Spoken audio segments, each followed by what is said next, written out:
Eu acho que tem muito cristão amargurado. A ferida na alma dele. Ferida na alma e muitas vezes projeta para o outro, para o pastor, para o líder, uma cura que só vai encontrar no Senhor ou em algum terapeuta alinhado, ou em algum médico, né? Então, a pessoa primeiro tem que vencer um preconceito de que estou precisando nesse momento de um remédio para combater uma síndrome de pânico, uma depressão, um trauma, né? Depois ter disposição para combater as guerras no espírito, né? Usando Efésios 6 as armaduras. E depois ter a disposição de entender o que eu acho que é emocional, o que eu acho que é espiritual. Né? Eu acho que essa mistura é meio complicada, hein? É complicado. A pessoa vai ter que buscar. Ela vai ter que entender o que é emocional dela.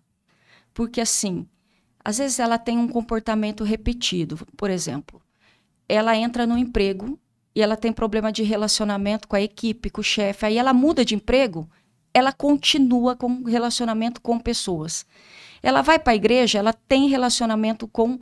Ela tem dificuldade de relacionamento com pessoas. Então, todo lugar que ela passa, ela percebe que ela tem séries de falta de alinhamento e consequências de dificuldades de relacionamento. Então, que demônio é esse que não sai?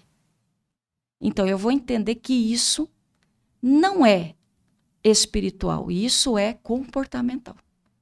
É uma questão de resistência à frustração, de falta de alinhamento, de algum trauma que ficou lá atrás, né? Tava até lembrando, você falando isso, lembrei de uma pessoa que ela teve problema comigo, né? Eu sendo pastor, né?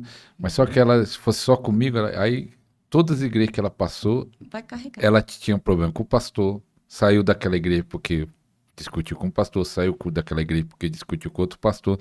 Então, onde ela ia, ela tinha um problema com o pastor. Então, ela tinha um problema com liderança, né? É, e aí, todos. Então, era questão, não pode Não, falar é demônio, não, é comportamento. E eu sempre falo assim na minha igreja, né? Que aí Deus faz a pessoa repetir de ano, como uma série escolar. Sai do ambiente, vai para outro, vai repetir a série de novo. Até ela entender, peraí, o problema não é ele, o problema sou eu.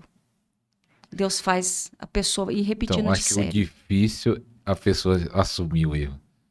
Você já Muito viu a maioria difícil. que sai da igreja, sempre a culpa é do outro. Nunca ele fala, Exatamente. não, a culpa é minha. Nunca vi ninguém falar, né, até hoje. E o meu pastor me ensinava assim, ele falava algo muitos anos atrás, quando eu me converti, para todo mundo, né? Que ele falava assim, Deus está te ensinando algo, uma lição, ele não vai virar a página para ensinar outra coisa quando você não aprender a lição. Eu acho. Ele fala Eu assim, acredito nisso. E os que saem da igreja, muitas vezes também, pastor Ariston, eles, no início da saída, eles não querem que nenhum pastor vá atrás. Mas só que lá na frente, quando falta amigo, quando falta aquela pessoa que colocou lenha na fogueira, eles vão dizer assim, mas ninguém veio atrás de mim. Quando, na verdade, eles fecham essa abertura de ir atrás dele. Né? Então, você vê assim que no contexto do filho pródigo, o pai não vai atrás. A pessoa vai ter que ir lá comer a bolota. Comer não, sentir desejo, né? Daquele cenário todo devastado para entender a pertença da paternidade. Para quem eu me pertenço? E alguns voltam, outros não. Né? e a pastora também é escritora. Quantos livros escreveu e teve um que eu ganhei até de presente que fala ali Cura Interior. Não li ainda, não deu tempo. Estou Muita editando todos coisa. os vídeos aqui, mas vou ler porque é um assunto que eu me interesso. É, aquele assunto, né? De cuidar de alma, né? Das pessoas, né? O que levou a escrever? Como foi a inspiração desses livros? É três, né? Foram 3 livros até o momento, né? Eu comecei a escrever, o Senhor me dava algumas inspirações e falava assim, escreve. E aí eu chegava assim de noite, às vezes de madrugada, das pregações itinerante e ia escrevendo tudo no celular, mandando para mim mesmo por e-mail. E fui juntando, virou um livro, né? Que virou Feridas Intocáveis. Então, Primeiro. esse é o primeiro, Feridas Intocáveis, que é um livro de cura interior, aonde Deus me chama para o profético, aí onde eu conto também um pouquinho de como que Deus me chama para esse profético. E é um livro que eu faço uma análise da história de Naamã e Jó, uma análise psicológica mesmo, das feridas de Naamã e de Jó. E conto... Naamã, profeta? Não, Naamã é aquele general aonde tem... Que vai mergulhar 7 vezes no Jordão. Sim, leproso. O leproso. E aí eu vou fazer essa análise de Naamã, né? E Jó, dentro dessa abordagem, e vou tratar de algumas lepras. A lepra do orgulho, a lepra da rejeição, do ressentimento. Esse é o primeiro livro. Depois foi lançado lá em Portugal 2 livros. O Coração de um Profeta. E esse Coração de um Profeta é tudo que eu passei na chamada profética e os passos que a pessoa tem para uma ativação. Falar em línguas, não sentar na roda do escarnecedor, né? O autocontrole de Gálatas 5:22, domínio próprio, lidar com a rejeição, a paternidade. Eu vou falar um pouco sobre isso. E um terceiro livro, que é o livro que chama Personalidades Restauradas. E aí eu falo um pouco sobre o que é personalidade do ponto de vista psicológico, quais são os transtornos de personalidade que existem, né, de ansiedade, depressão e personalidade, e como que uma pessoa em Deus pode ter uma personalidade restaurada.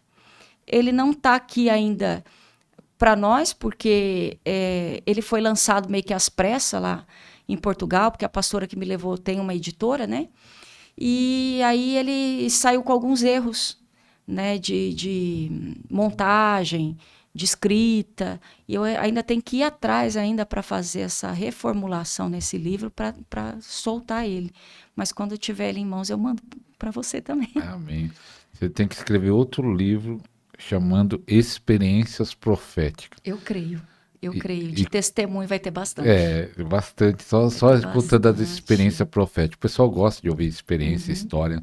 Até falando nisso, qual foi uma experiência que, como você foi chamado para o profético tem, às vezes, visões, arrebatamento, o que nós escutamos de muitos profetas, tem experiências do lado sobrenatural.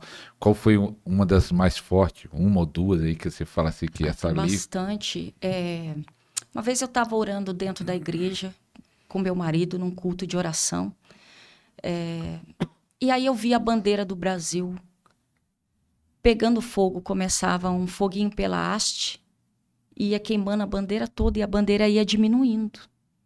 E ficou só um pedacinho da bandeira e atrás um aviãozinho branco caindo.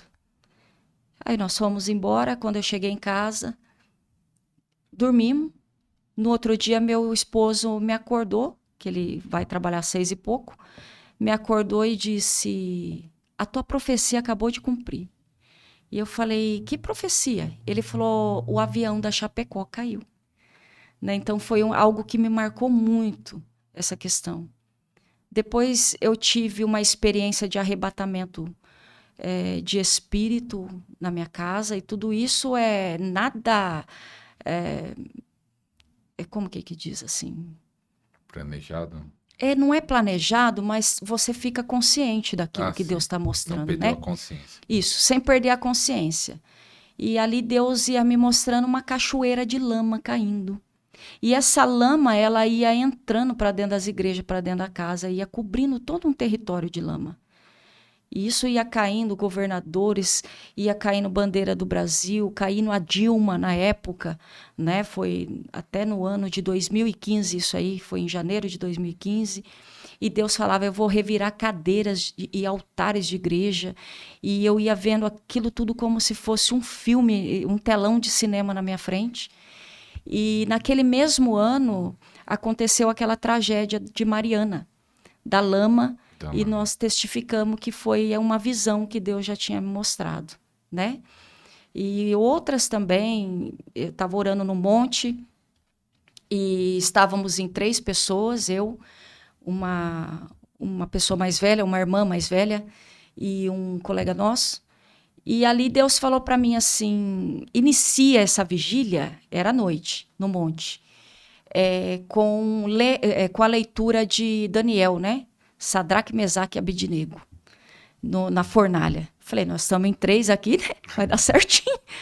E, de repente, aquele dia, eu sentei no chão de terra e meus amigos, cada um foi para uma ponta, aquela escuridão, eu coloquei o celular numa música e sentei no chão, pastor, e falei assim, hoje eu não...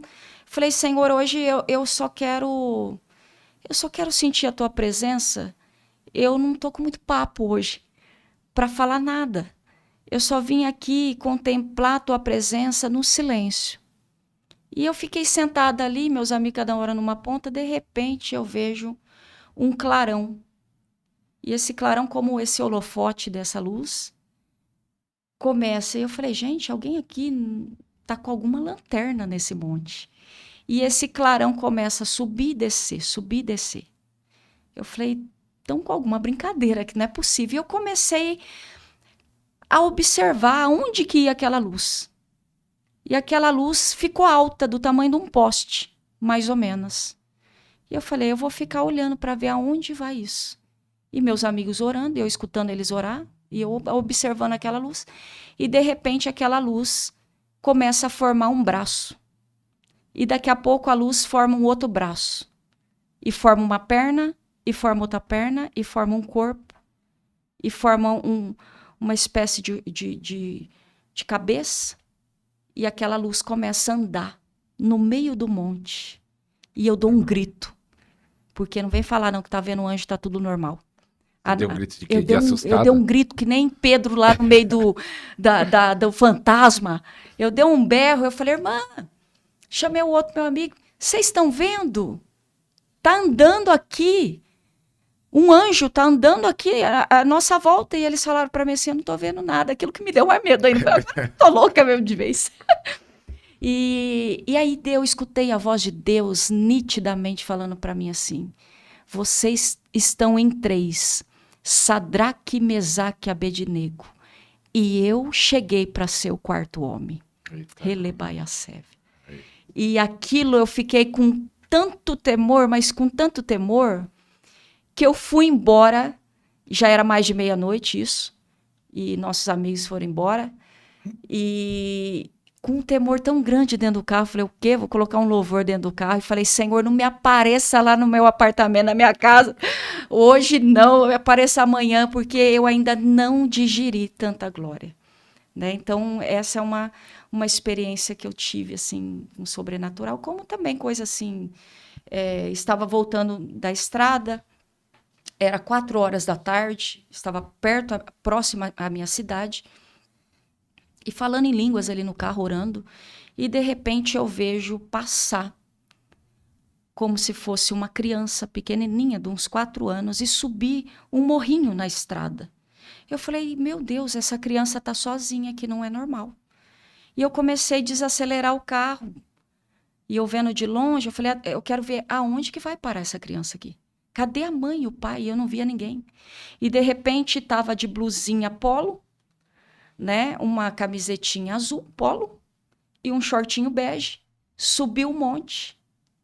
E no que eu virei para trás, eu falei, eu vou ver. Tá perigoso essa criança sozinha. Eu parei o carro no acostamento. E quando eu olho para trás, está um formato de um corpo de macaco e uma cabeça de gente. Eu falei, o sangue de Jesus tem poder. E aí, demônio. É demônio. Aí Deus falou para mim, isso daqui é espírito da morte, para atropelar crianças, para matar pessoas na estrada. E quanto mais eu ia me aprofundando nesse mover em línguas, mais o nível ia subindo de coisas que Deus ia me mostrando, sabe, pastor? E Deus chegava a falar para mim assim, agora o nível tá outro, como Ezequiel 47, que começa na canela, depois vai para o lombo, depois só pode ir no mergulho. Recentemente aconteceu um fato também, eu estava voltando de uma cidade aqui perto de São Paulo, e estava... Sorocaba, o nome da cidade. Estava voltando dessa cidade e a minha obreira junto comigo, minha mãe também que me acompanha, e eu falei para ela, Deus está falando algo para mim aqui, te avisar. Ela ia fazer uma viagem em família para Valinhos Iam 3 a 4 carros lotados de pessoas para confraternizar a Páscoa. E eu falei, o Senhor manda te falar que vocês estão indo para uma despedida. Mas não fica triste, não. Porque não tem nada a ver com você, com os de perto, teu esposo ou tua mãe. E depois disso ela fez essa viagem. Quando ela retorna, depois de 16 dias, alguém morre lá. Então Deus cumpre a profecia que falou que ia recolher alguém. E aí o Espírito Santo fala assim para mim, filha, agora a régua subiu. Desse jeito. Usa até esse termo, a régua. Agora a régua subiu e aquilo me deu um temor muito grande. Porque uma coisa é você profetizar só a porta aberta, né? Outra coisa é quando Deus começa a te mostrar a nível de morte, a nível de coisas que vai acontecer no Brasil, como o apóstolo Robson também, que tem essas experiências profundas. Aí a gente começa a Que ficar tá com medo. nível, tá agora? Não, agora, eu não sei nem o nível que tá, mas Qual nível tá agora? que a fogueira acendeu. Já Assim, teve ocasião aí, ó, pessoal que gosta, né, dessas experiências de oração em línguas, nós estávamos no monte, eu e uma dessas irmãs do Coque, nós duas lá, e de repente a gente orando em jejum e oração, e orando em línguas ali, e de repente uma brasa de fogo se acende, sozinha. E uma fogueira dessa visão. altura. Ah, não, Não, a olho literal. nu, no literal. E vem um homem dessa chácara que nós estávamos orando e pergunta, vocês que acenderam essa fogueira? Ele falou, não, nós estamos também espantados aqui, porque nós começamos a orar e fazem 2 horas que nós estamos aqui e do nada essa fogueira acendeu sozinha aqui, sem a gente colocar um risco de fósforo aqui. Então Deus começou a se manifestar dessa forma. Tive manifestações assim de estar no monte, eu e uma outra amiga, porque eu tinha muita sede de estar num lugar reservado. Hoje eu não consigo fazer tanto isso, porque com criança pequena, né, fica mais difícil. Tem quantos? Eu tenho uma só. E falo que irmãozinho só da igreja agora. A minha filha tem 7 anos. 7 anos. E Vai me deixar sozinha ela. não, vai ficar com os irmãozinhos da igreja. E aí, pastor, nós estávamos num monte e de repente começa a chover. E é um morrinho, né? Que a gente chama de monte, lá na cidade. E começa a chover e nós começamos a clamar, porque a chuva estava vindo muito forte, a gente estava vendo chegar.